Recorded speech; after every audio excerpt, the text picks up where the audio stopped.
Life Goes On Done to Death is a comically morbid puzzle game that consists of having to kill yourself in order to get through each level. Developer Infinite Monkeys, to their credit, have put a lot of time and thought into the puzzle nature of the game, but the real issue is if the player will want to stick around to the end. You play as a knight, or knights for that matter, that are on their way to find the great treasure known as the Cup of Life. There are 4 areas that have about 16 puzzles each that the player will have to traverse by manipulating corpses. I'm not making a play on words here. That is literally what you are doing. Every time you die, your body stays in place. When you respawn, you can use the body to get through obstacles. I'm using that explanation fairly light, though it's not as simple as it looks or sounds. The learning curve with this game took me a while to get over simply because you have to kill your knights, and since surviving is what most of us have been programmed to do all this time, it took me a while to get used to the idea. The idea is a bit messed up. But fortunately, there's a lot of lightheartedness to the game that is complemented well with the soundtrack, the way the game makes fun of itself, and sometimes in starker ways towards the player.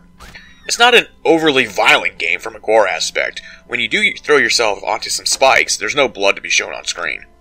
The problem I came across with the game is the overall physics of the bodies and how they land. Just as an example, in the early parts of the first area, the game didn't make mention of all the different things that you could do.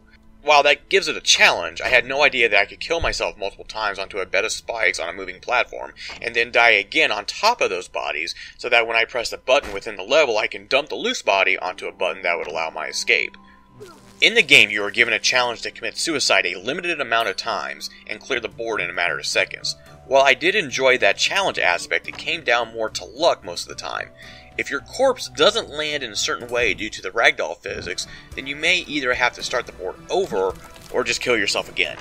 This is very prominent when you stick your bodies onto vertical platforms in order to perform a wall jump. Sometimes you catch the area, or body in this case, or you die, again.